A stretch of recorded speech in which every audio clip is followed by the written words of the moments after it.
Hi everyone, a bright good morning to all of you once again. Many known faces and names from Monday and many who've joined us especially for Ravi's talk just now. We welcome you to the second day of the Architects Connect talk series. In the first session, I had mentioned that we are not really social distancing, but physically distancing ourselves as we self-quarantine. We continue and should continue our social connections, one of the ways being online, and grow through collective learning, which is really the objective of this talk series as well. As many of you know, this e-event is also supporting a COVID fund by Ethos. We're really grateful to Sengobain for contributing to this fund as well, to each one of you who is here and who's joined this cause. This lockdown is not really a break or a holiday. Lives have been disrupted, not so much for many of us here, but a lot more at the bottom of the pyramid. Through this effort, we hope to make a difference to the construction workers and daily wage laborers, the doers of our industry, because eventually their well-being is what will ensure that this industry thrives. The first talk for today is by my wonderful friend, Ravi Sarangan, who's a founding partner at Edifice. He's been a rock of support for Ethos and our endeavors, more because I think he has a soft corner for students, and we do a lot with students.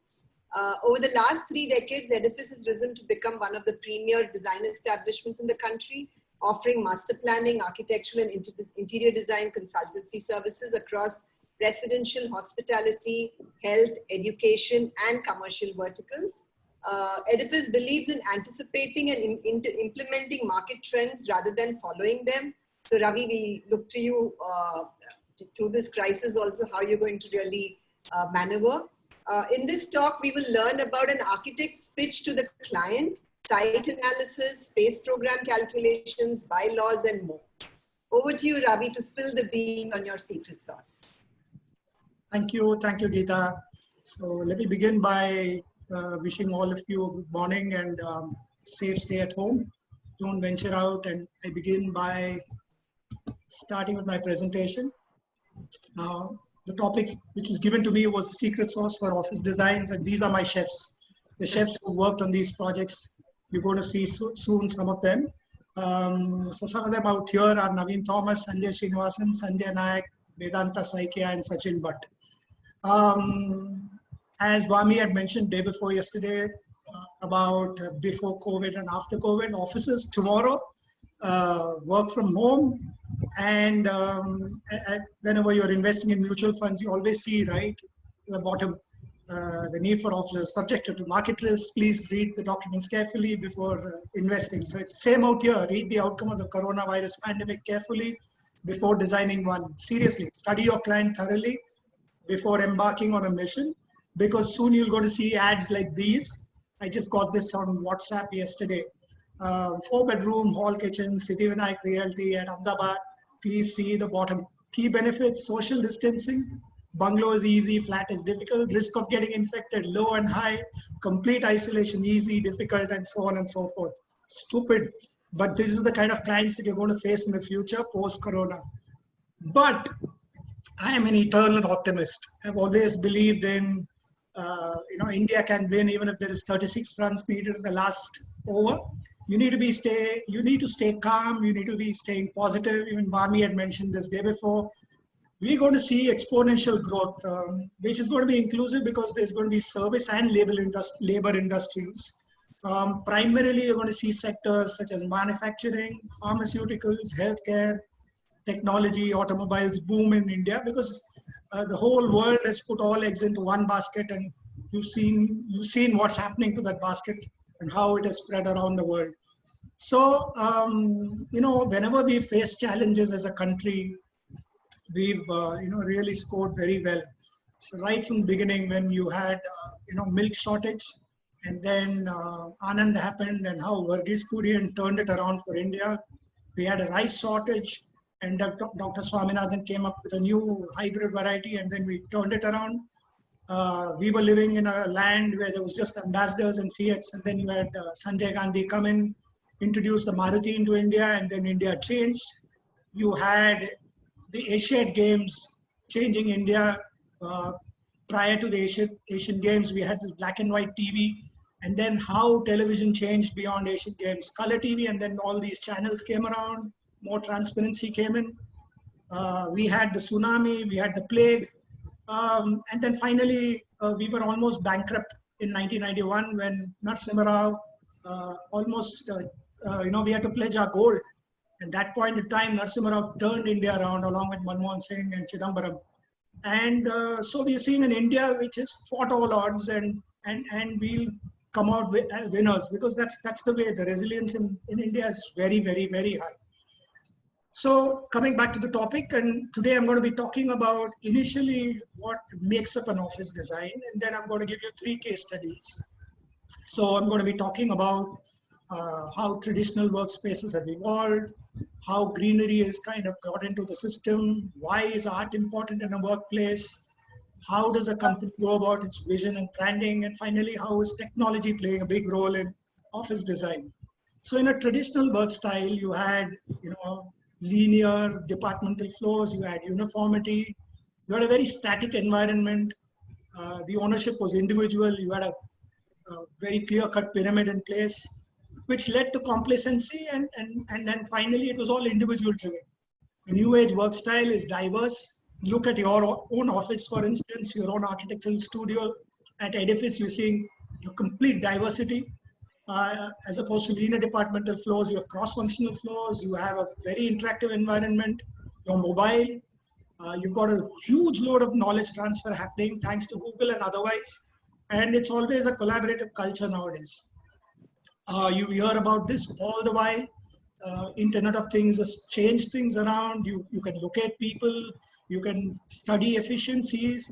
It has its drawbacks. It is big brothers watching you. Your individualism is kind of compromised. But then this is data. Data is king. So Internet of Things, IoT is changing things around. It's helping you manage energy. Traditionally, when you design an office space, you had a public access zone and a restricted zone. This is typical with a lot of information technology campuses that we are designing, as well as corporate offices. So you have a public access zone and a restricted access zone. This was a traditional model where you had an entrance block, and outside of the non-access control zone, you had the vendor zone. Whereas within the access control zone, you had the work zone, you had the common support facilities, you had a library, you had a gym, cafe, and so on and so forth. But in the new age space, and this is an Indian company, which is not our client, I think it is US Technologies in Kerala, which turned things around. They took the creche, they took the library, they took the cafe, they took the concierge, they took the dispatch room, and whole host of services, amenities outside the access control zone, and just kept the work zone within access control. What it did was a lot of them were working couples, so they could get their children after school into the space where they could play, they could study. They had a creche, they had a playground, they had a gym which could be used by the family members, and immediately things started changing around. So this was more inclusive as a workspace.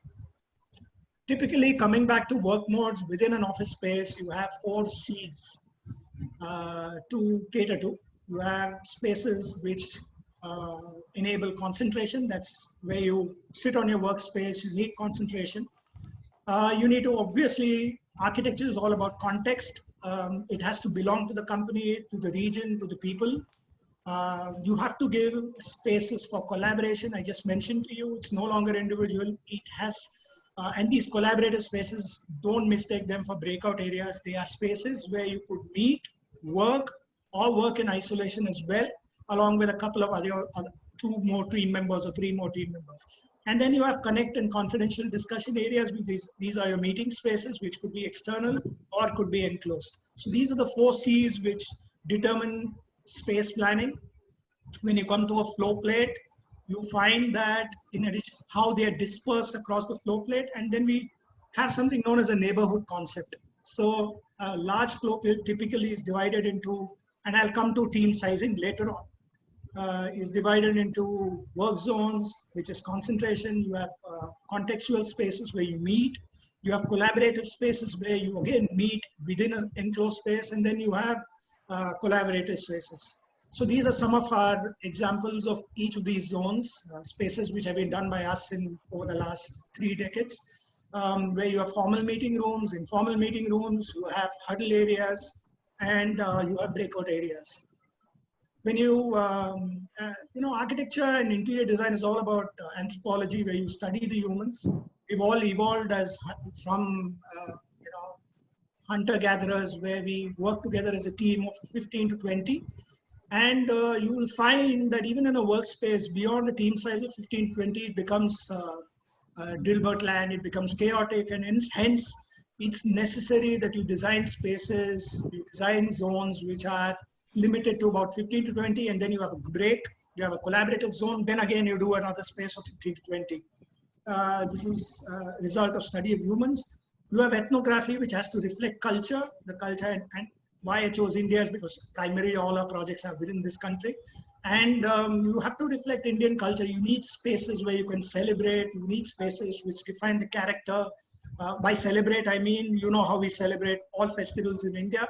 So typically we need to do, some sort of a alteration to a space.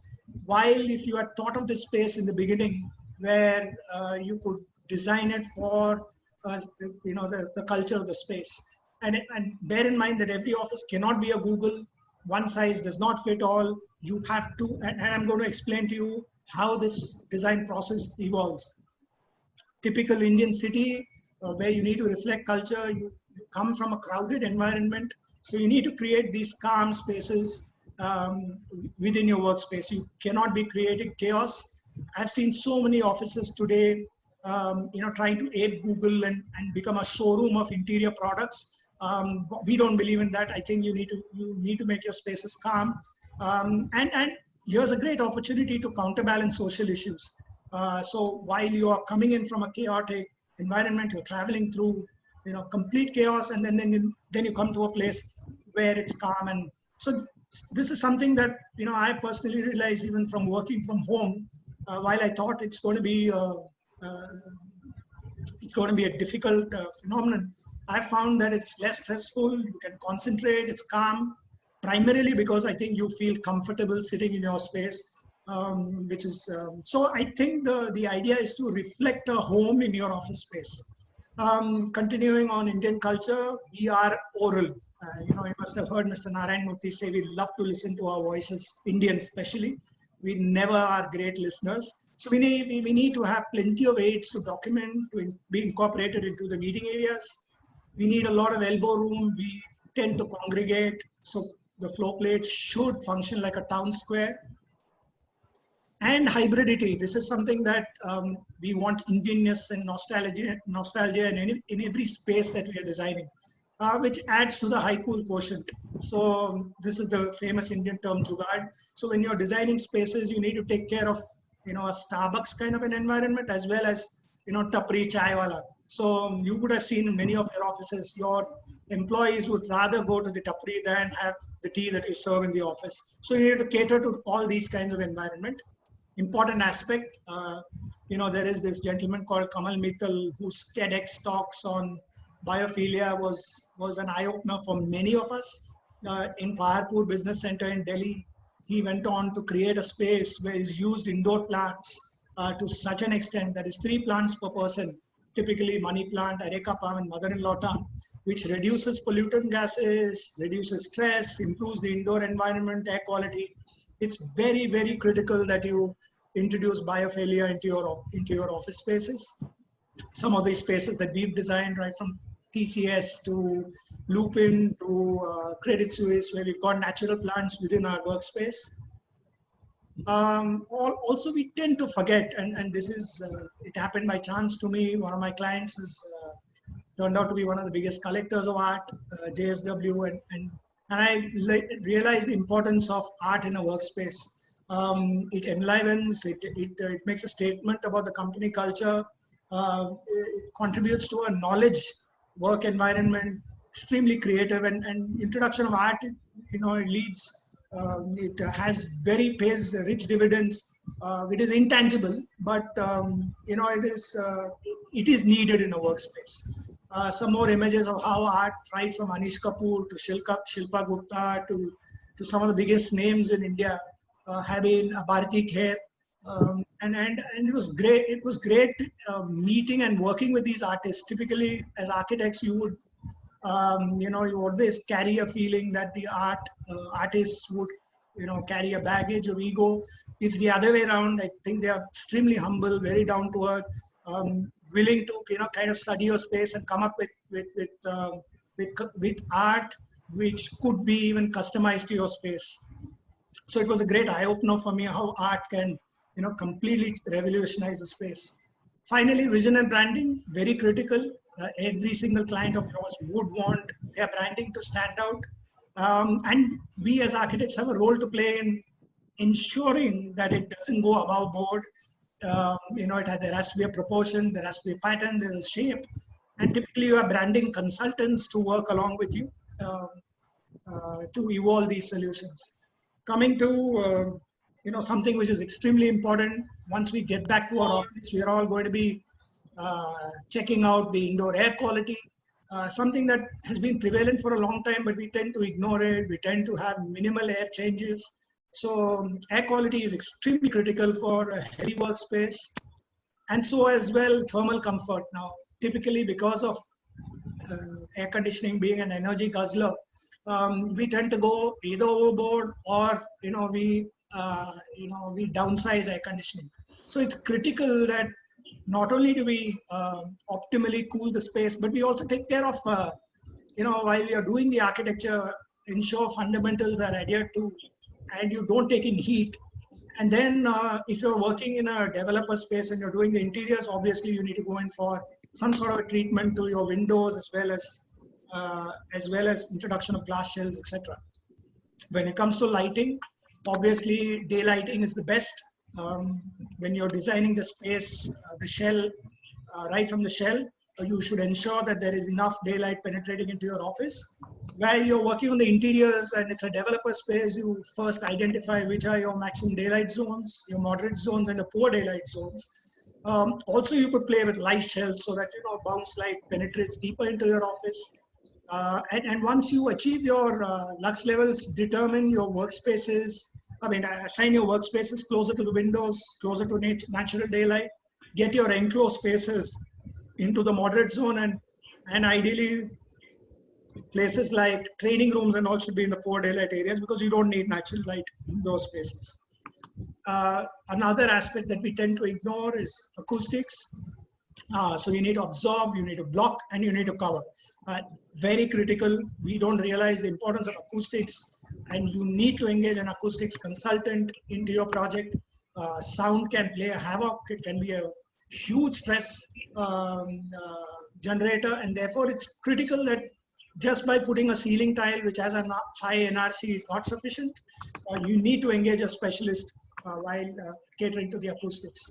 And finally, the future, every organization would probably have their own customized apps, which is related to the IoT aspect. And right from your time you're leaving from home to getting back home, you'll probably be working on an app which will determine your travel, your work time, your lunch time, your meeting room availability, your air conditioning, and so on and so forth. So this is James Bond for you, and it's not too far away. So the approach methodology, and I know if you remember, Sameep talked about this, how do we handle projects? Because offices are not easy to design. They carry a lot of risks because typically your clients want your project to be done on time, within budget. And therefore, you need to take care of costs, safety, timelines, a huge load of things. So it's imperative, it's critical that, we work like Germans, right? So you define each project, stage of the project is defined. So you have a pre-concept stage, you have a concept stage, you have schematic stage, design. I'm going to talk about each of these stages. So at the pre-concept stage, this is where data gathering and research happens. I learned this the hard way about 10 or 15 years back when I was interviewing a candidate who had just returned from the US after post-graduation. I was generally quizzing them about the processes adopted in the West. And they said, you know what, I worked on the programming part of this project. So I asked him, what does this programming mean? So he says, that's where, you study the client brief. And I asked him, how much time did it take? So he said, I took about 3 to 4 months to evolve the program. I said, what? We normally finish a project within 3 to 4 months. That's when I realized how critical and how important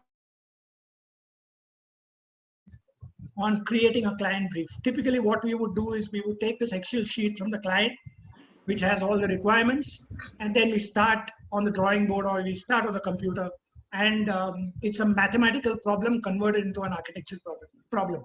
And we blindly follow the client brief as a diktat given by the client, but it's not the case. I think you need to do much more than that. You need to engage with the client.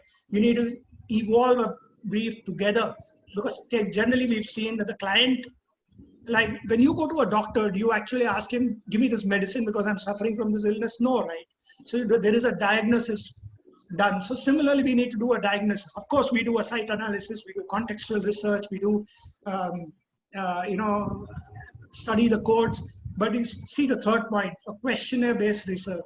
You need to do this voice of customer. You need to do a shadowing of the client. And then you ascertain the preferences and work requirements. The output is a compiled client brief. Now, this is critical. Need to spend time on this. That was an eye-opener for me interviewing this candidate. And then we evolved a kind of a document which completely, this is the voice of the customer. So we go and interview some of the staff of the organization across levels. We document all that, which gives you a complete idea of what this organization, what are the hierarchies, what are the adjacencies, and then it kind of, you fill it up, you get something known as an input document, which typically covers all their requirements. Now this takes time, but it gives you a complete document. So midway through the project, the client will suddenly not realize, oh God, you know what, we should be having this space as well, or we should be having this space as well. So cover all the client brief program stage of the project is important, make it as thorough as possible. Then we come to the concept stage, where typically you explore alternative schemes, you do horizontal and vertical stacking, you obviously do the solar penetration daylight studies, you do alternative floor plans, tentative look and feel, and this is a iterative process, because there will be back and forth, where you do a preliminary concept, come back, do once more. Then you evolve something known as a design basis report. Now this is ignored. Typically we go in with the attractive stuff, which is the plans, sections, elevations, and 3D views, but we ignore the structural system that needs to be incorporated, the electromechanical services that need to be incorporated, and typically that comes as an afterthought. I would strongly urge, I think Vami talked about it, it's imperative that you engage the service consultants at this stage itself rather than the schematic stage. And then you get approvals, you get a sign off from the client, very, very critical. Don't go on to the next stage without a sign off. The schematic and detailed design stage is where you incorporate all the engineering services. The output is a design development portfolio, which comprises of all the details related to architecture, facade, interior elements. You would also need to prepare material codes, room data sheets. You would have clear design basis report for your air conditioning, your electrical services, your sprinkler, and the output is critical, because at this stage you're defining the budget of the project in detail. At the concept stage, it's a preliminary budget. At the detailed design stage, it is almost 95% accurate budget, because the client is not going to give you a leeway. You're evolving the tender documents at this stage. It is plus or minus 5%. You can always say, sit on a pedestal and say, cost is not my baby. No, it is not. You're designing any space with a timeline in mind, with a budget in mind. So this is the stage where you evolve bill of quantities, specifications, tender documents, etc. Then you go on to the good for construction stage. And now let me remind you, at DD stage also there is a sign-off happening. The reason I'm insisting on this sign-off is, if the client want to make a change beyond the concept stage or beyond the DD stage, that change will involve a time and cost impact for the project as well as your fees. You are entitled to a change fee, demand it. So coming to good for construction drawings, these are the execution drawings for architecture, interiors, furniture. And then at this stage is where shop drawings come from the vendors, and you study and approve it.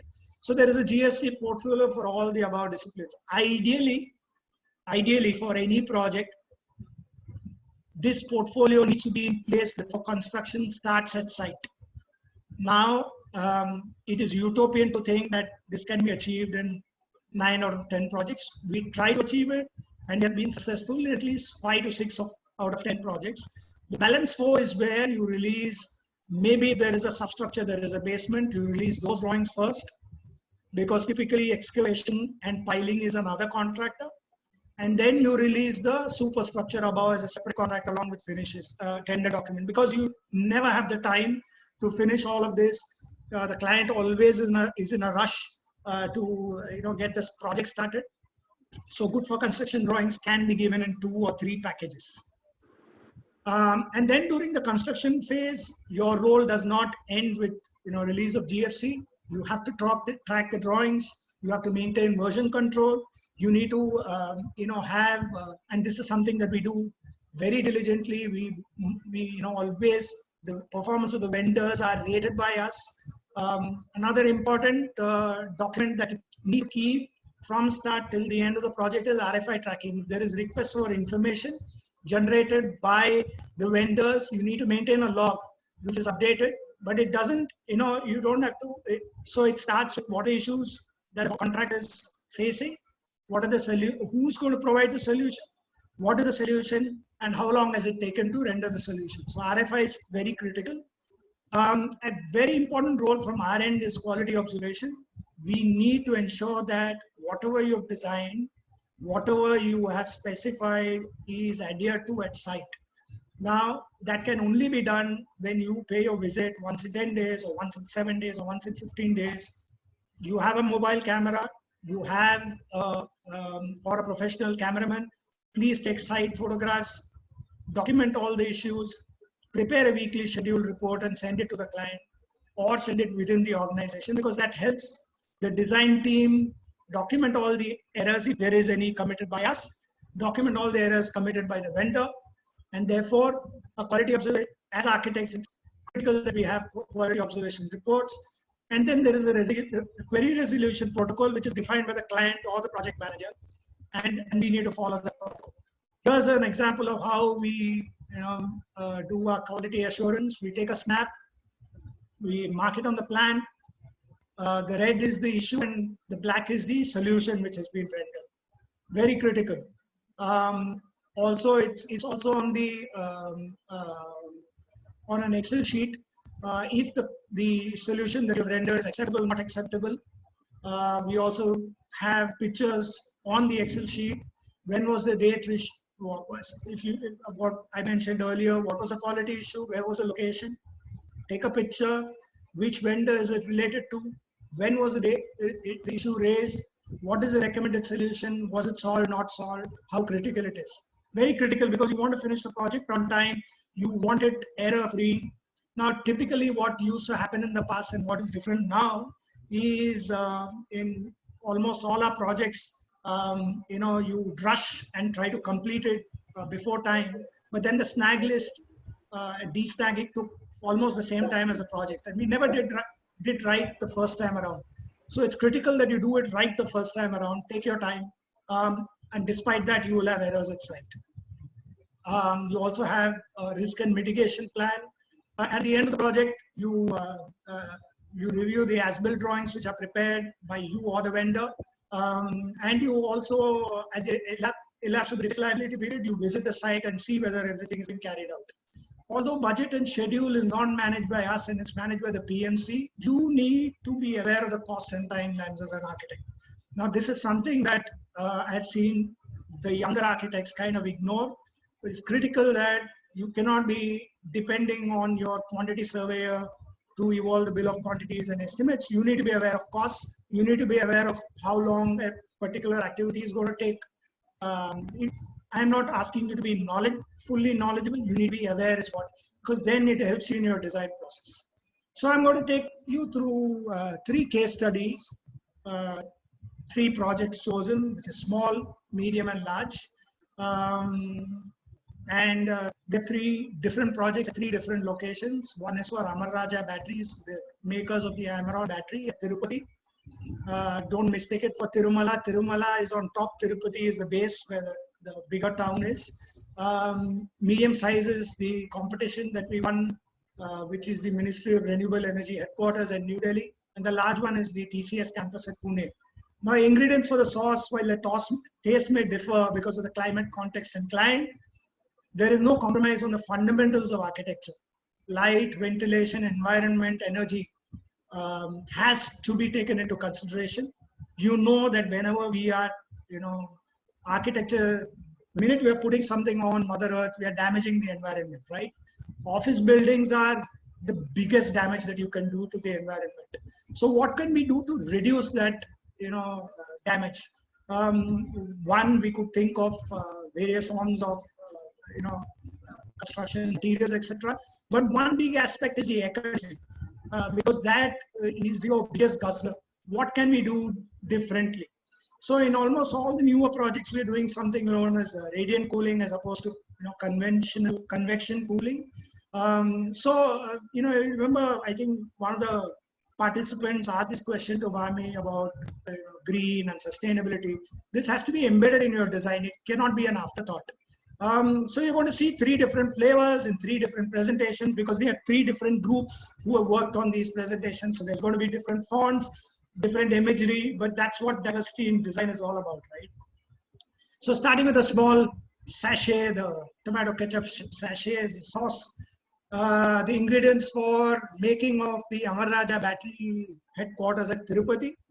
I'm going to be starting with the site. Now the site was about 25 years back, it was a hard rock site. The owner of the site got, soil from nearby town. And it's incredible to see how, a barren land has been converted into a forest where he housed his factory, which makes batteries.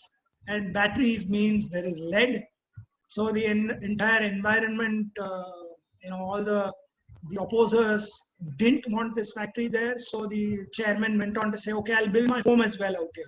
I'm going to be making batteries, which is not going to damage the environment. And he built his own house. You see in the top sketch, MD's bungalow. The entire factory is spread across a very large area. And the red dot in the center is the site. Surrounded, so after he got the soil from nearby, which is I think about a meter only. I think the soil depth is not beyond a meter over the rocks out here. He planted red sanders. Red sanders should not be mistaken for sandalwood. Red sanders is the one which Veerappan, the gangster, used to deal in. So this is used in, it's a very, very rare tree, used for medicine, especially in China. Red sanders has grown extensively out here. So our first vision of this project was this is a forest. Coming closer to the site, that's your existing office in the center. The chairman's bungalow was to the southwest. The red sanders plantation all around this existing building. There was a factory building on the right. And then the slope, the site was sloping from south to north. And there was at the northern tip, there was a water body. So the client came back to us and said that this existing office building is extremely old and we need to demolish that. Obviously, the program was much bigger than what was existing in that office. So you see the site from 109 meters to 101 meters.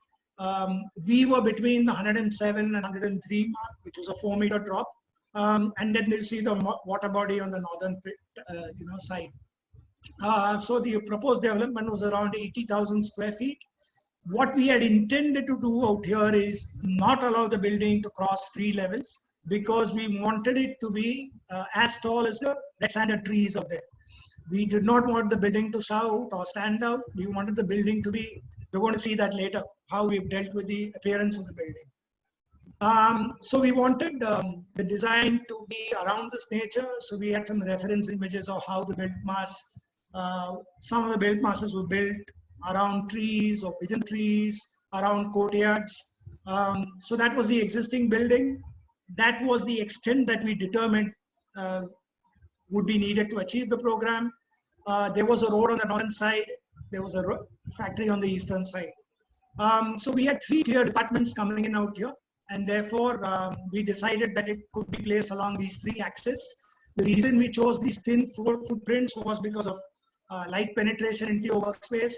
And why were they placed here? Because this was where the trees were minimum, and we ensured that we did cut. Maybe we have cut 3 trees in this entire development. There was also this problem of the shared services block facing the factory shed. And luckily, we realized by tilting it, we were cutting lesser number of trees, and therefore it didn't look into the factory shed. And therefore, 2 courtyards were being formed. One on the northern side, which was your entrance courtyard, and one on in the southern side, in between, which was a sloping, terrain where there were plenty of red-sided trees. And this was how our form evolved.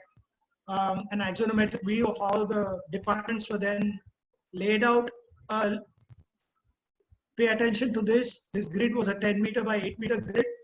Very thin floor plate. Reason, as I said, one was we wanted light to penetrate. Second was, we wanted no trees to be cut, so we wanted to keep the floor plate as thin as possible. What it did was it almost gave us a column-free space within the floor plate. We also had the cores located in the center, and the green mass were the staircases. On the western block, it was a scissor staircase. On the eastern block, it was a linear staircase. So this not being an IT firm, and there was a large quantum of cabins, enclosed spaces. So the cabins were placed on the north and south, and the blue mass was the open office. And therefore, everyone got natural light in this space. We had to take care of the north, east and west facades, and you will see that we had initially thought of motorized fins, and then we realized that it consumed energy, so we went ahead with non-motorized fins, and then finally we ditched it because we found that we didn't need that with the trees all around. And obviously, because north and south we gave clear glazing, living in the northern hemisphere we get the best light, so we and the southern surface had clear overhangs. So this was our strategy for the facade. I'm not going to bore you with the floor plans because they come at a later date when I'm going to show you the interior plan for this space. But you need to note the drop off, the internal court, the open air, amphitheater. We had to determine how each of those spaces would accommodate the requirements of the clients. So it was an open office almost at the cabins in the periphery. And then because of Vastu, this is in Andhra Pradesh, we had to take the southwest block taller than the rest. This was where the chairman and MD along with their secretary and the boardroom was located. So this became taller than the rest of the spaces, which gave you an automatic garden on a terrace garden on which is number 8. Sections, each floor was 4.5 meters tall. We had some great cantilevers on the north and south. How the facade was, so we used camouflage. We did not want the building to stand out. We wanted the building to remain discreet within the woods, as they say it. So our concept was to evolve in nature. So architecture is not just about showing off a building. At times you will need to ensure that the architecture disappears as well. So this was one such attempt from our side to make the building disappear in the woods. The next set of images you're going to see 3D renders of this building, but I had to remove the trees for the 3D renders. So this was with trees, and this our initial scheme was as follows. So we wanted to mimic also the wood around on the fins. So make, as I said, camouflage it completely. So the 3D visualization, this was the concept stage. The trees have been hidden. That was the central block, which was suspended. We had the ground floor, which is completely open, where the reception happens. I'm going to show you that later on. We chose a material palette, which I'll come to later, why we chose material palette. So you'll see the northern glazing as complete without any fins. A closer view of how you approach the building. That's your entrance porch. That's your reception. And you see the court behind. And we have conceived this reception area as a non-air conditioned space because wind would flow from the south towards the north and cool this space. That's how our reception block emerged. From the reception block, you're seeing outwards Because of the slope of the land, we created an amphitheater on the southwest block. That's the amphitheater on the south end. Bear in mind, this is all covered with trees out here. We've deleted the trees for the imagery. This is your internal court, your staircase, which I mentioned, going up. That's your eastern facade, front view, showing you the west facade, an aerial view of the building.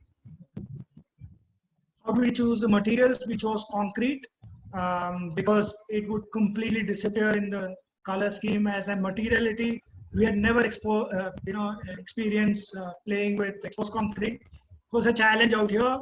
I had to call in some experts from Ahmedabad because you don't get good quality, form finished concrete vendors. But the client was willing to walk that extra mile. We invested in great shuttering. We invested in some technical experts from Ahmedabad who came and helped us out.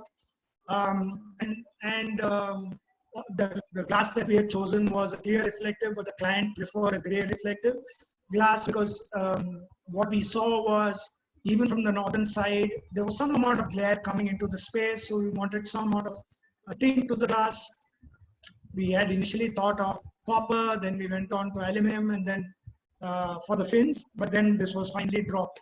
So these are the side snaps. Our first few column pours took about 4 months because we were not getting the mix right, the concrete right, but finally we achieved great results. That's how the building was about 6 months back. It's almost complete now. Unfortunately, we couldn't visit the site because of the corona, but we got some great finishes on the concrete front. Great structural engineer as well from Hyderabad, Ranga Rao, who helped us evolve really very slender columns. Great cantilevers. You see the northern cantilever. The internal spaces. This is a view that you're going to get from the office. Red sand, the trees outside. That's the staircase being caused. That's your internal courtyard. Your flow plate of the office.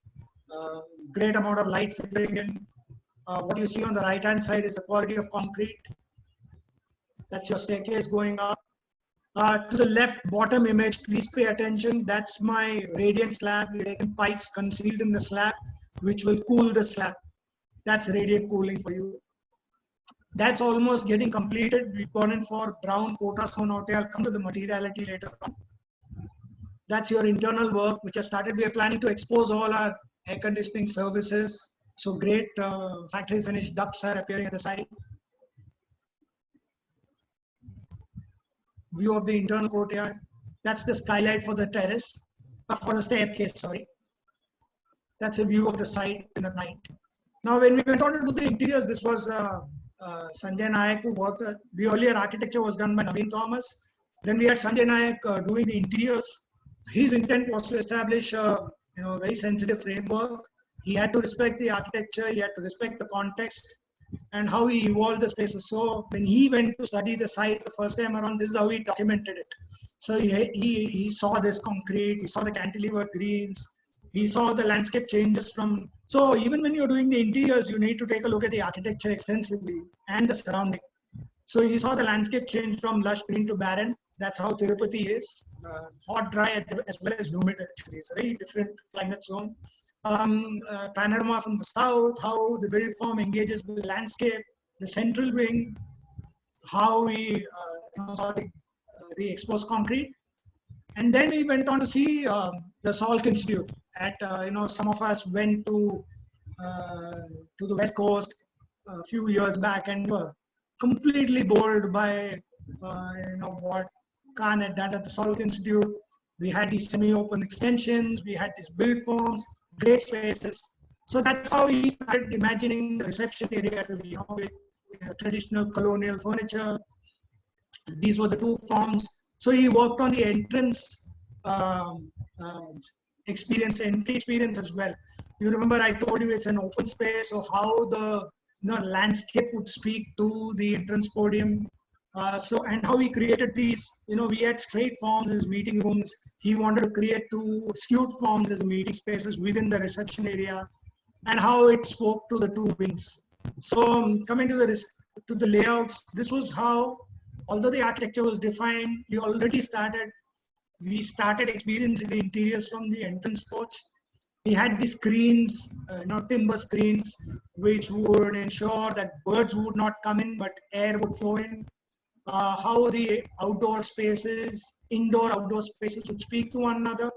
Materiality was being, explored. Local black lime floor, and how on the cladding we would take the local granite in different finishes, and even these skewed meeting forms would be metal, finished in metal. I'm coming back to ceiling at a later slide, how we would treat the ceiling, but basically all local materials, to ensure that it relates to the architecture as well. That's how he experienced the staircase going up, how the handle and the would fit into the scheme of things. Again, for landscape, we had suggested to the landscape architect to use cotton steel as opposed to Debian walls. And then we had timber screens for the internal spaces, the ceiling to cover the structural system, and to get in acoustics. We had plain gray undertone paneling done in the cavities. And then you had the first floor, which was the work zone. You climb into the space. This was how the workstation would evolve. Also pay attention to the radiant fins on top for air conditioning. So this is how the indoor outdoor would speak to one another. Also pay attention to the local Malka fabric. You heard of the Malka fabric from Andhra, hand loom, and we had already done their corporate office in Hyderabad. We had gotten this fabric from the local weavers, and we are planning to do the same thing out here as well for the workstations. All the pause points, which were the meeting rooms, at the junction of the three forms, right? You had three rectangular forms. The junctions would be, curvilinear spaces finished with gray, some places granite. That would enclose your meeting rooms.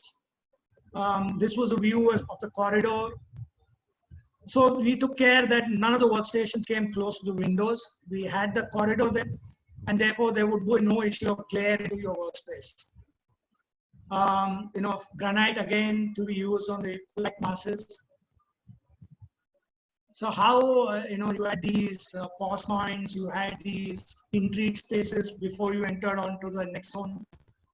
And then we came onto the corporate floor, where how we would treat a typical cabin.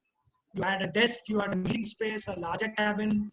And then we came onto the meeting rooms, where we would play with a glass top table with some amount of veneer stone cladding near the television wall, as well as Malka fabric on the walls to take care of acoustics. And you had to do a series of meeting rooms, how we would tackle each of those meeting rooms with their consoles, with their television requirements, how we would play with the training rooms, both PC based as well as classroom based.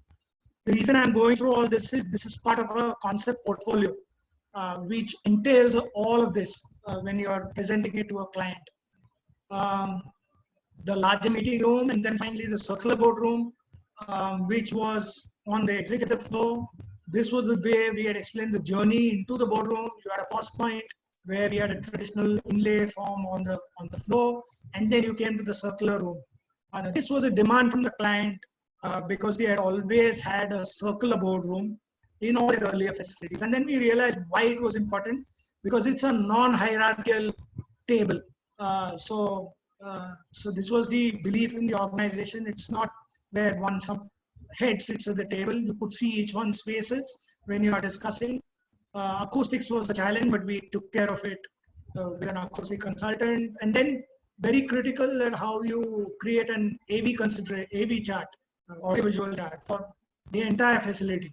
What kind of screens go in it, which are the rooms which need video conferencing, audio, where do you need ceiling speakers. So you create a matrix.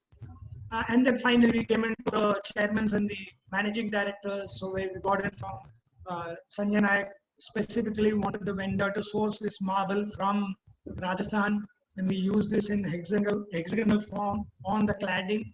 So it gives you this journey into the managing directors and chairman space, where there's a screen which cuts off the waiting lounge. Again, screen is a contemporary version of a local stone pattern using stone and wood. You had a nice pause point, a waiting area here. Then finally you entered the chairman space.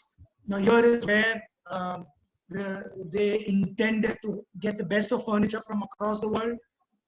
Suite 1 was the managing director, the son, and Suite 2 was where the chairman sat. So his choice was more contemporary furniture, where you had Minotti and we had, Unifor tables. So these are the tables which went in to the managing director's cabins, and the furniture, the lounge furniture. Whereas this was the chairman choice, where there was wood, there's Tikoti, there was, Roche Boboa, there was Georgetti, whole load of furniture, but predominantly wood. So, and his lounge furniture. We also had to think about the ground floor lounge, right? The external lounge, where I told you we wanted some traditional outdoor furniture. So we chose them from Alankaram from Delhi. Great furniture, and these would be the non-air conditioned space on the ground floor. We also need to take care of signages, at least a broad intent.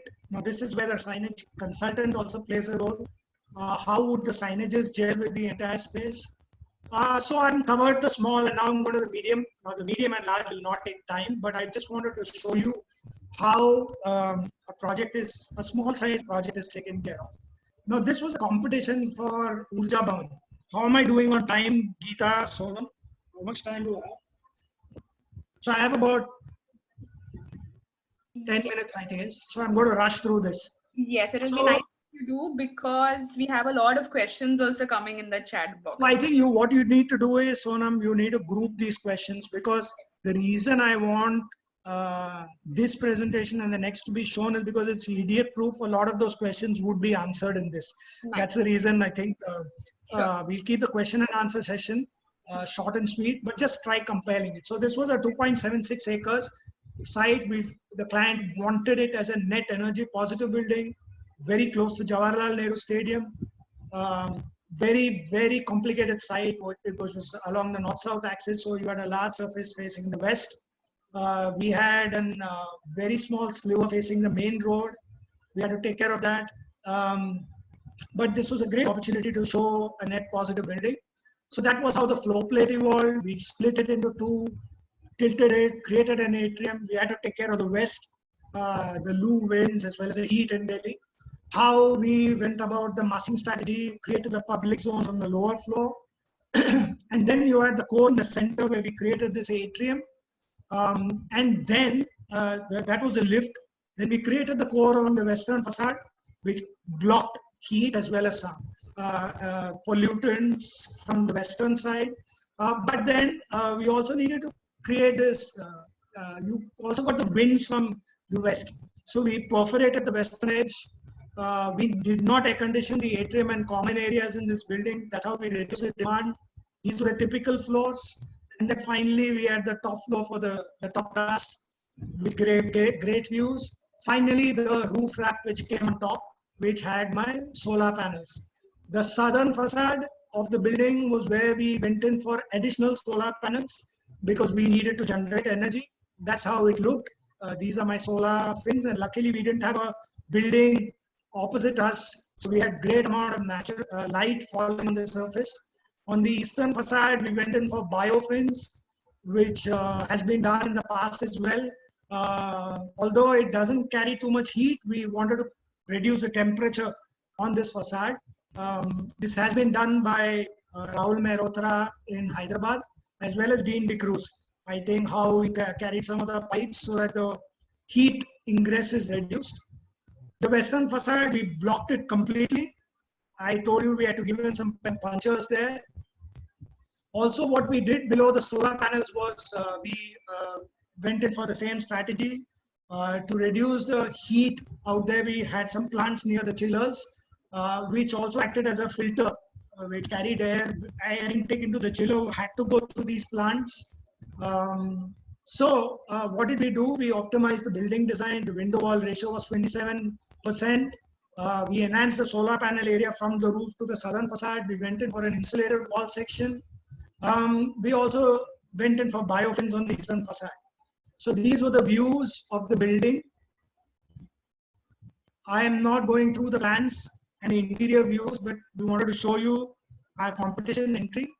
What were the net positive features? First and foremost, you reduce the need of energy. Critical. And you would have soon seen when you're living in isolation, social distancing, how many of your demands have reduced, right? We can live frugally. So we need to do that. Then you select an efficient building services system, thereby reducing the energy load, and then you meet it by giving an alternate energy. So we have already told you how we optimize the building design. We do a complete analysis of how much natural light is penetrating, and we found that more than 80%, 90% was getting in glare-free lighting into your workspace. Went in for great efficient building services system and radiant cooling. And we also did some lighting analysis to get going for the best of light fixtures. Did a light analysis. We found that daylighting was happening probably for 6 hours in a day, except for the winter months. We also did our energy performance index, which was 26.8, much lesser than benchmark of 90 kilowatts per hour per square meter per year. And then we worked with the MNRE scientists to come up with a solar panel strategy. Just hold on a second. Need to connect the battery.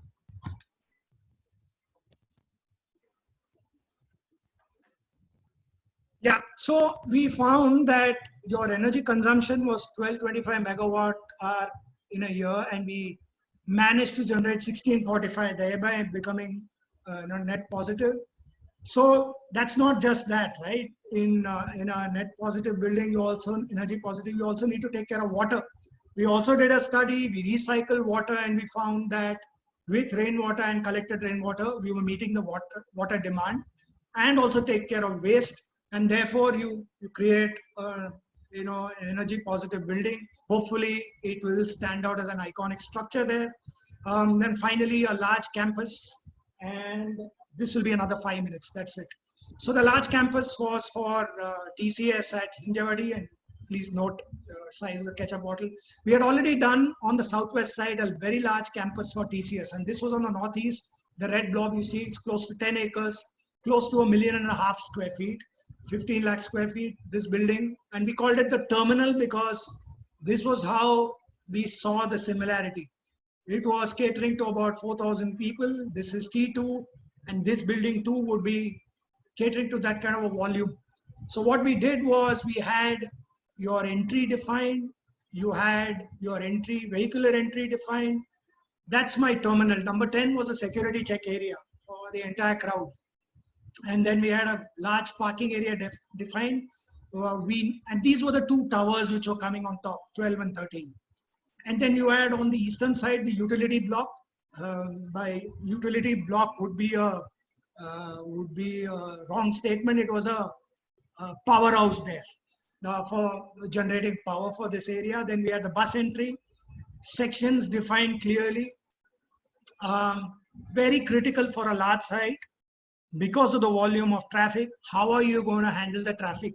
The volume of people, how are you going to handle the traffic? So that was bus, ensure that there's no cross circulation anywhere. So bus, that was pedestrian, that's your employee circulation, service entry, because you had a working kitchen out here. How would my trucks come in and go out? Take note that not only is it serving the services serving the utility block as well, and how clients because there was a client block on the southern side, and that's how the visitor circulation would happen. So this was my overall planning, defining the circulation. So this is where you enter. This is the cafeteria on the upper level. You enter and then you take a set of escalators. If you see in the earlier plan, you enter into this level, your screen, and then the 13s, 1, 2, and 3 of them take you to the next level, which was the cafeteria level. And there you enter, you take a right turn or a left turn and enter the towers on top. But the cafeteria was a huge cafeteria with 2 kitchens. You had a mezzanine cafeteria as well for their clients. And then you had these 2 SDB towers on top. So that's how the building looked from the southwest. From the west, again, a closer view. What you see on the curved mass on the bottom right is your client area.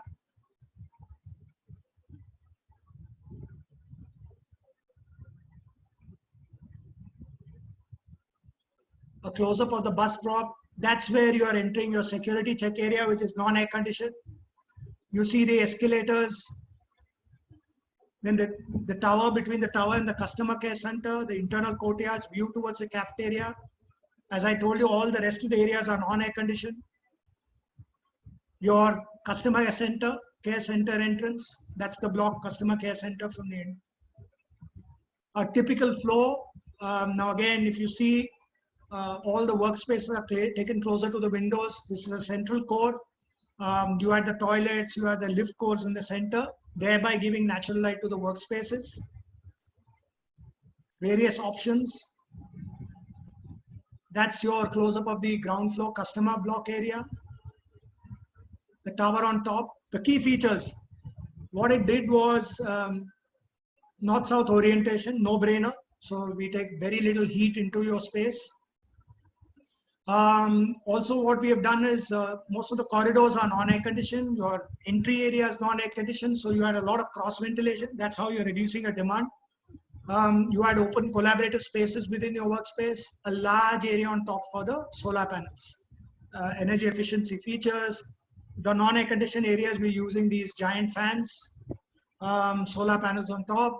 Also, you need to showcase to your client what is the efficiencies.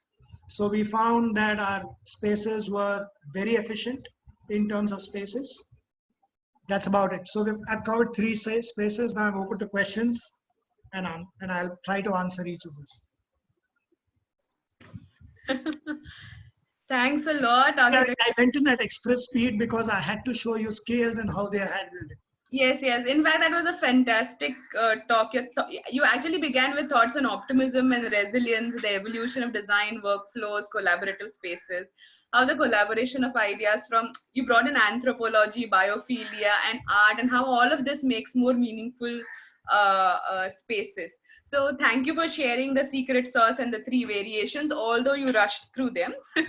But rushing into the question, so my first question to you is something that we ask all the speakers. So how are you doing in this lockdown? How is Edifice functioning? How is your tribe?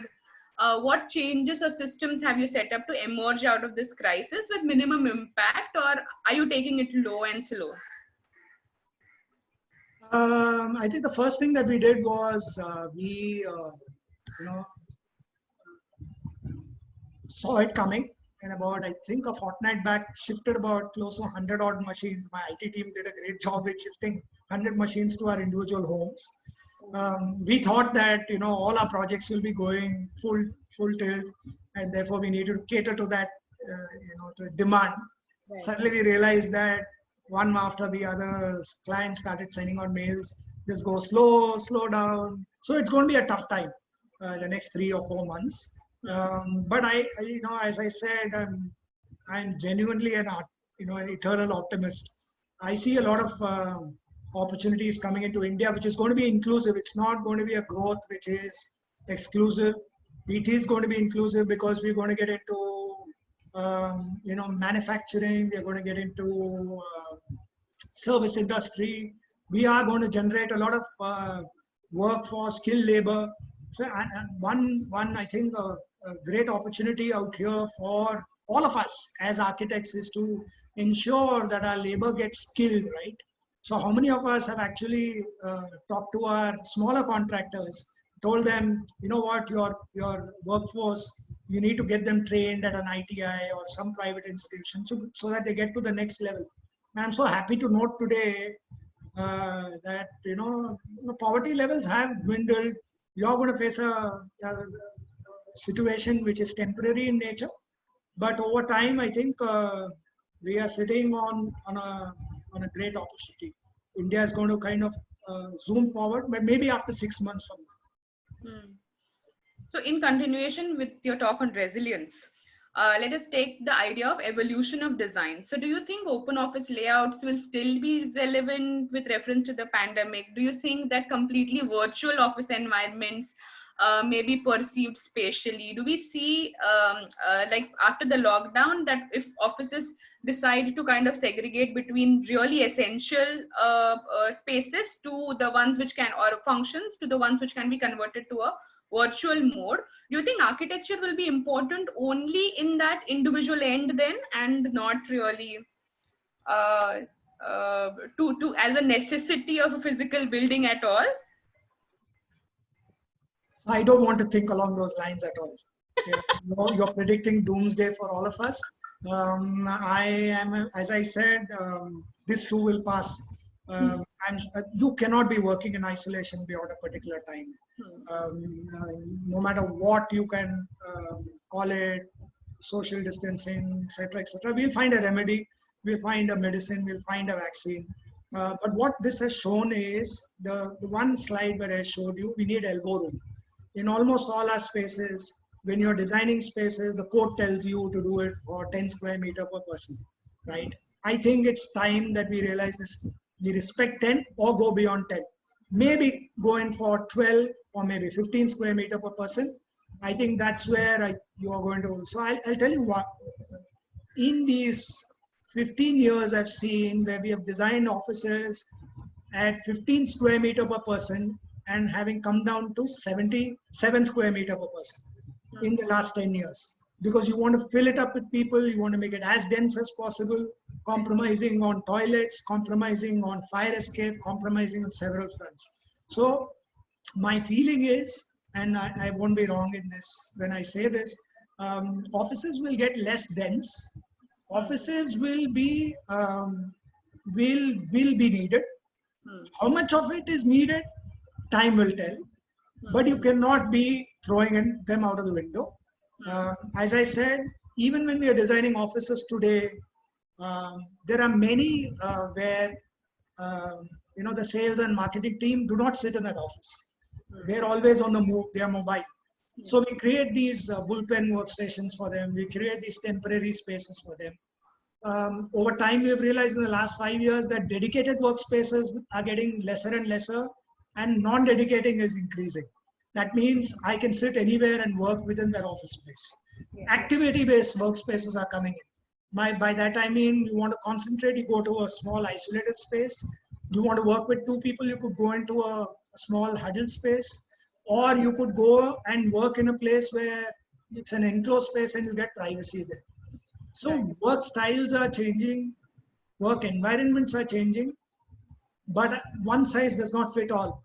So an Amaraja will be different from MNRE, will be different from a TCS, will be different from a JSW corporate office. There are old economy firms, there are banking firms, there are law firms, and there are IT firms.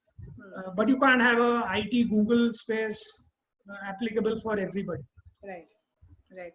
So I think this question, actually, the response that you gave in actually answered Gautam Govind's, Ramaraghavan and Nikita Verma's question. So the next question is, you mentioned the voice of the customer and the pre-design process in the beginning. So what about post-occupation? Has Edifice done post-occupancy analysis of existing offices to find out which justifies open office plan? I'll be honest in answering that. We have always attempted to do this. We've always wanted to do this, but never done it. Actually, it's imperative that we do it. However, let me come back to you on if our analysis have gone wrong, or if our designs have floundered, or if our energy calculations have not met with the client's expectation, they'd be idiots to come back to us to design their next campus. Okay, so it has worked. I would say that none of our clients have walked out. We have lost very, very, very few clients, and we have always ensured that the next project comes to us.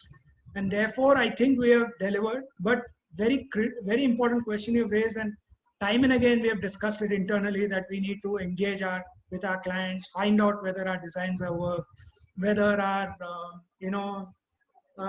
features that we've introduced for shade, as it were, have spaces that we have created for ensuring more productivity. Have they yielded results?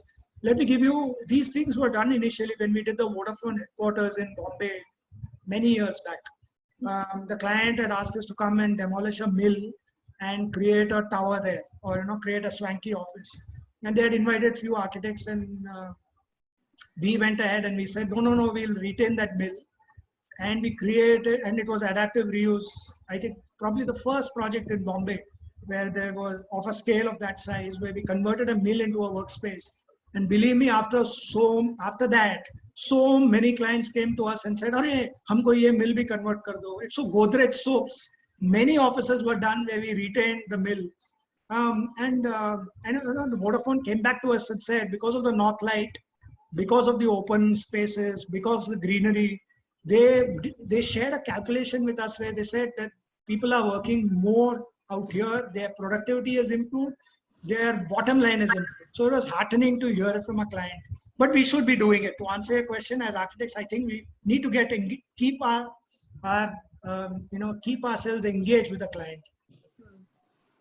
Thank you. The next question is a very specific one about a particular incubation center, where Ankita Agarwal would ask, where multiple startups are working together with different ideas and they might have different requirements as well. So how do we cater to that? Can architecture be an asset to their success in any ways? Yeah, I'm sure. You look at WeWorks and look at CoWorks. I think they have done brilliantly well. I think Ankita, right? Who asked me this question? Yes. Ankita, I'm more than happy for her to go and see. We have not done WeWorks, and we have not done CoWorks, but CoWorks is a client of ours. So you could go and see how effectively they have done it. Having said that, I love issuing these statutory warnings. Many clients have come to us and said, "हमको ये WeWorks जैसा office बनाओ, हमको ये CoWorks जैसा office बनाओ." Don't fall into that trap. The reason is there is a specific purpose, specific need for someone to have gone and taken a space in WeWorks or CoWorks or any of these shared workspaces. So architecturally, we have a great role to play because you don't know the end user. It is like a blind date. So therefore, you need to imagine all the requirements and come up with a client brief. You remember I talked about the client brief? So you need to have imagined all of those spaces which would form and get into the making of an office of that space. So if she wants to see a co-work space, more than happy, let her reach out to me. I can organize for her. She must have already seen it. Yes, Ankita, you can type it in the group. In the meanwhile, there are a few technical questions which I think may need some drawings or something else to respond to. I don't know how a verbal discussion can help, but I'm anyways bringing them to the front. So Hardik Kumar would like to know about the evolution of ceiling designs for office spaces. Suparna Biswas would like to understand fire resistance factors that you consider in your office spaces. So let me answer the first one. Ceiling. Sorry, word of caution. I think we have 7 minutes more. Yes. 7 or 8 minutes more to move into the next session. So if you can just... 12 minutes, 12 minutes, Geeta. It's 11. We have to wind up and so maybe 8-10 minutes. Yeah. Okay. No, 5 minutes. Let's stick to 5 minutes. Naresh will be twitching already. Yes, about the ceiling design. Okay, ceiling design. Whether he was relating his question to acoustics, then we have several solutions. Right from raw slab, you get acoustical sprays, to mineral fiber board ceiling, to metal ceilings, to fabric ceiling, to you know what. Yeah, I mean, you name it, you can create ceiling. So if it's related to acoustics, but if it's related to architectural and aesthetics, ideally we would not recommend any false ceiling to a space. Flaunt the height that you have. Obviously, you need to face the challenge of services as well as acoustics, but there are solutions available. Our own office in Mumbai, we've got an acoustical spray done up to the slab, which we were told acts as a thermal insulation as well. I know we were conned. It does one of the jobs very effectively, which is thermal, I guess, but not acoustics. Nice. So the next one is on fire resistance factors that you consider in office interiors. So you need to follow the National Building Code completely. There are no, I think the new version, I think it's a 2016 or 17, the National Building Code, which is extremely stringent, or the local codes, whichever is more stringent, and we follow that to the T um, in entirety. Right from the staircase widths to openings to firewalls to your glazing. I think suddenly out of the blue we had something for hospitality projects where you had to have the external glazing up to also to a 2-hour fire rated, and was extremely expensive. Internal glass partitions 2-hour fire rated is also extremely expensive, but you will need to take care of that. So we follow the National Building Code completely when you're designing your office space. No compromise. In fact, when we are called to do interiors for a space, we do an audit, and if we find that the fire escapes are wrongly or are not located appropriately or are not wide enough, we highlight it and we ensure that an additional fire escape or enhancement is done. I'm just taking a single issue on the fire escape, but there are many more. They are all fire norms followed here. Externally as well, for fire engine movement, fire tender movement, etc. Right. Yes. There are a few questions, and this may be the second last question or the last one, depending on how much time we have. Many of them have asked about how your project is managed. Do you have a BIM system? Do you have project managers who are appointed? Or how does your office run with respect to that? So, are there sub-consultants like structural, MEP, interior, etc.? So yes, so many questions. So I didn't understand the question. First and foremost, we don't do project management. Architects make the worst project managers. Leave it to the engineers. If architects were project managers, your project will never get completed on time. You'll continue to draw sketches on the walls of the places that you are designing. You will never realize how critical a site is with respect to cost, time, etc. So we make poor project managers. Leave it to the engineers. You have to have project managers to handle your projects. BIM, yes, you need the future. Is the writing is on the wall. If you don't, include Revit in your plan of things, you're going to be out. You're going to be a dinosaur in no time. In fact, BIM has gone beyond now. In fact, not only is it helping you in your architectural designs, but it's also helping in your asset management. There are companies which take your BIM model, your constructed as-built drawings, and take it over for asset management as well. What was your third question? Yeah, also you, like Vami mentioned the other day, you're not alone in this. For an office project, there are close to about 10 to 12 consultants working together on a project. For a hotel project, it will be about 15 to 18. For a hospital, it will probably be 18 to 20. You're part of a bigger team. Yes. Thank you. So I think the last question is this, that in government projects, many times, this is by Arshad, many times the contractor comes up with new technologies to which the architects directly or indirectly deny due to the freezed BOQ, despite of a window for extra or substitute items. They always try to escape the idea of the contractors. What is your opinion on that? Arshad, a good question. I think the contractor of the past and the contractor of today is completely different. Okay, so when we were taught architecture at the institution where I learned at JJ many years back, one good thing that I learned out there was humility, right?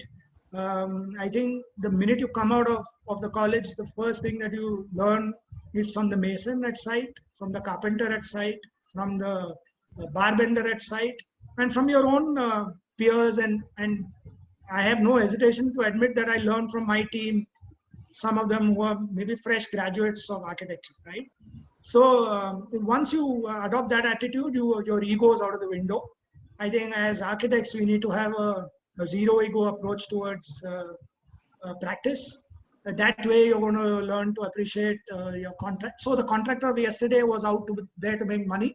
The contractor of today is there to make money, but he's also there as a partner in helping you build a project on time. So if he comes up with an idea, and especially with the government, and let me tell you this, even the government today is willing to look at options midway through the project. They are not. There is a process. We all shy away from that process. There is a change management process even in a government project. We need to ensure that we adopt that change. Be open to ideas. Be open to suggestions. Ideally, don't entertain a change halfway through a project. When you have tendered a project, when you've got a vendor on board, you have an RFI stage in the initial stage. If the vendor is adding value, and if it is not a con job or if it is not somewhere money is being made, you are convinced about it, please entertain that change. Right. Thanks a lot. I think with this we've come to a close. Geeta, would you like to say a few words towards the end? Thank you, Ravi. Thank you for that enthralling presentation. We're really lucky to have received some valuable ingredients to the secret sauce for office designs from the MasterChef designer himself. I think I should correct you there. Sorry. I am the one who is the server. All right, you're the server. Right. So the chefs were there in the beginning, right? Yeah, so the master chefs and the server. Okay, so it's delivered to us.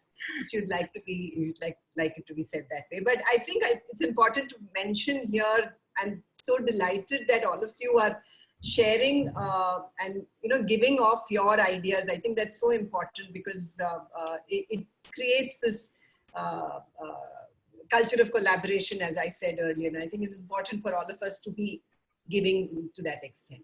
From enlightening us about the amalgamation of new age offices in the Indian context to the fleshing out of the client brief, juggling between consultants, vendors, quality control measures, and managing schedule, budgeting, presentations shed light on these overarching ingredients.